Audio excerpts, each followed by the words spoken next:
Everyone, দেখো আজকে আমি আমার জায়রা বেটার জন্য বানাবো চিকেন উইংস। তার জন্য নিয়ে নিয়েছি অনেকগুলো চিকেন। আমি আর আমার জায়রা বেট আজকে চিকেনসগুলো খাবো।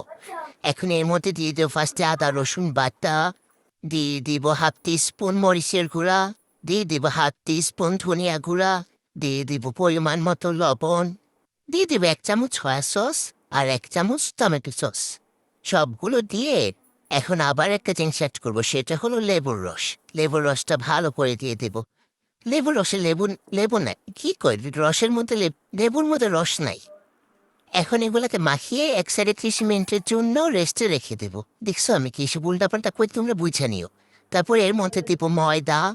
ময়দার মধ্যে দিয়ে দিব 2 টেবিল স্পুন কর্নফ্লাওয়ার, দিয়ে দিব কিছুটা লবণ, দিয়ে দেব মরিচের গুঁড়া, ঝাল ঝাল আজকে উইংস খাবো। তারপর এই সবগুলোকে ভালো করে মাখিয়ে নেব।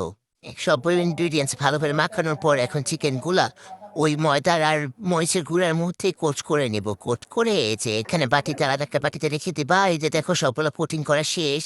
এখন কড়াই দিয়ে দিব তেল। কালো কড়াই দেখে কিছু বললো না। তারপর এখন সবগুলো উইংস একটা একটা করে ভেজে নেব। তুমি লাল লাল করে ভাজবেন, দেখছো কই দিছি। তাক এখন ঠিক করে ফেলছি, তোমরা তো দেখতে পারছো। এখন এগুলোকে লাল লাল করে ভেজে নেব। দেখো কি সুন্দর করে ভেজেছি আমি। উল্টা নাকে ইশালা উল্টা, এ তো উল্টাইছি। এখন দিব এখানে তেলের মধ্যে কিছুটা রসুন কুচি দিয়ে ভালো করে ভেজে নেব।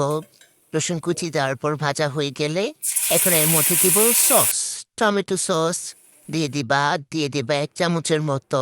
সয়া সস দিয়ে দিব বেশি বেশি করে, মহিষের গুঁড়ো যাতে বেশি ঝাল হয়, যাতে তোমাদের জামাই খেয়েও হুহা হুহা করে ঝালের কারণে। তারপর এগুলো না সবগুলো তোমার মিশানোর পর লাগছে না। আমার ভেজে রাখা উইংস খুলে না দিয়ে না দিব। লাগছে না তুমি। ক্যামেরার কারণে দেখে মনে হচ্ছে বেশি ভাজা ফেলছে, কিন্তু এটা কিন্তু ঠিক আছে একদম। আমি কিন্তু পুরি না একদম।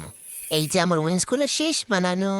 এখন যাবো জামাইয়ের কাছে, জামাইয়ের খাইতে দিব, দেখি কেমন হয়। জামাই বেড়া খেলে গেমই খেলে, সারাদিনে গেম খেলে যারা বেড়া কোনখানের। এখন জামাই খাবে।